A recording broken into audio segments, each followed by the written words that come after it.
जोटी शिव शंकर मते नमस्कार करूची जोटी जगत जननी पार्वती रो बापा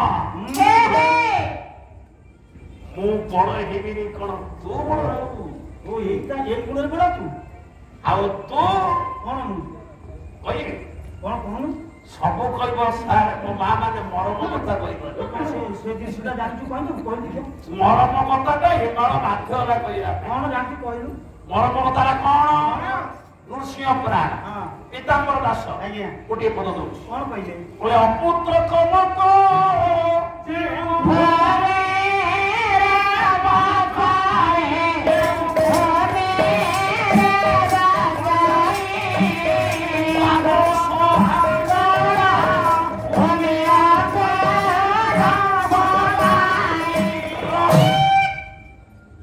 जार पुओ नहीं झील रहे जो पुत्र कौन सी जोटी बसे सी माटीटा मारा ही जाए माने दूटा हूँ अपुत्र कौन ये तो सभा मंच रे ये पदटा बोलिया पे मते कुंठा पथा लागुଛି कथा कारण एमिति ए दुख रे केतन बापी दुखी खाई पारो ये पद बोले ताको मन के आघात आसीबो कष्ट आसीबो सेमती मां मानव पे गोटे पदवी अछि अपुत्रिका नारी देउड़ को गले देउड़ एति हरु चई भला भला देउड़ एति हरु चई देउड़ एति हरु चई अपुत्र कोना सूर्य को चाहिए सूर्य पाछा चला करे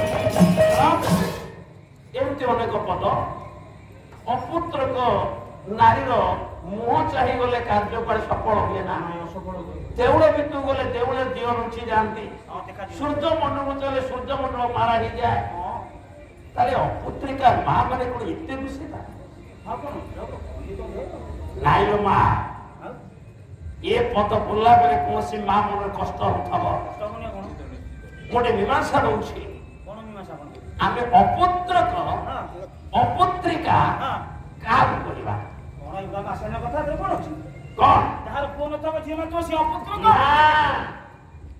नाही ताले कोन अछि जेति को मां बहु माने छे माने बसिकरी सुनो मा बहु माने जे पर्यंत गोटी स्त्री संतान परिवार शक्ति ता पाखे थब से पर्यंत से मां आमे अपुत्रिका कहि परिबा नहीं नहीं एटा मन रखन मां एमिति देखा रहिछि 15 वर्ष पर विवाह 15-20 वर्ष पर से मां पिला करी कोन मो जेजर बा 35 वर्ष पर हैला हां तो जेजर हैला मो तो दियो देबा 35 वर्ष अरे तो ना किंतु केते दिन परे आज्ञा से अपुत्र को अपुत्रिका हबो केते दिन अपन भागवत देखो कोन लिखा है कोन लिखा है कोले पुत्र न थिए घेरनी सोले घेरने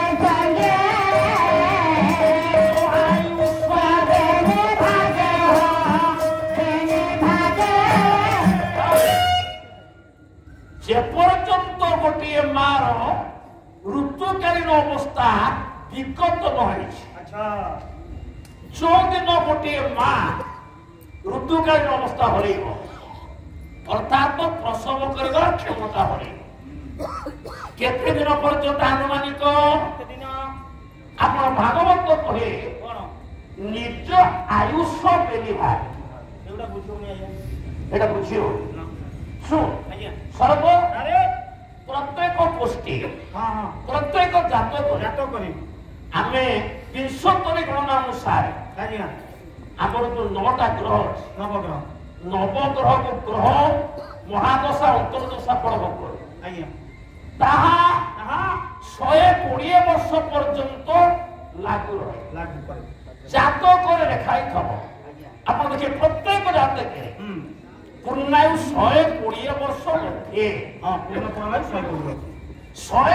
वर्ष जदि आमे 4 भाग करिबा भागटा 30 भागटा 30 କେତେ ଭାଗ? 30 30 60 30 30 60। ଆଜ୍ଞା ସ୍ୱାଭାବିକ ଭାବରେ ଆଜ୍ଞା ଅତି ବେଶୀରେ ଗୋଟିଏ ମା 60 ବର୍ଷ ପର୍ଯ୍ୟନ୍ତ ଋତୁ ଦର୍ଶନ କରେ। ଅତି ବେଶୀ ଆଚ୍ଛା 60 ବର୍ଷ ଅତିକ୍ରାନ୍ତ ହେଇଗଲେ କଣ ହବ? ସେ ପୁରୁଷ ଜାଣିବ ମୋ ସ୍ତ୍ରୀ ପିଲାପିଲି ଜନ୍ମ କରିପାରିବନି। ନାଇଁ ଅକ୍ଷମ ହେଇଗଲା। ସେ ଅକ୍ଷମ ହେଇଗଲା। ହଁ ସେ କଣ କରିବ କଣ କରିବ? ନା ବନେ ଚଳିବ ତପ। ବନେ ଚଳିବ? ଆଜ୍ଞା ଜଙ୍ଗଲକୁ ପଡିବ। ଆଉ ଜଙ୍ଗଲ ଅଛି ଟି? ଆଜ୍ଞା ଆମେ ସବୁ ହାଣିକି ଆଣି ଜାଳୁଛୁ। ହେଲ ଜଙ୍ଗଲ ରଖିଛୁ ଯେ ଜଙ୍ଗଲକୁ ଯିବ।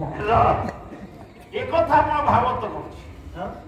ପରେ ପୁତ୍ର ସମର୍ପି ପତ୍ରୀ ପାଶେ ଅଥବା ଚଳିବ ଅଥବା ଚଳିବ ସନ୍ନ୍ୟାସ। ବାନପ୍ରସ୍ଥ କିନ୍ତୁ ଆଜ୍ଞା ଆଉ ଜଙ୍ଗଲ ଅଛି? ହାଣି ସବୁ ନଷ୍ଟ। ପୁରାଣ ଯୁଗରେ ବାନପ୍ରସ୍ଥ ହଉଥିଲା। ଆଜ୍ଞା ଆଉ ଜଙ୍ଗଲ ଅଛି ନା?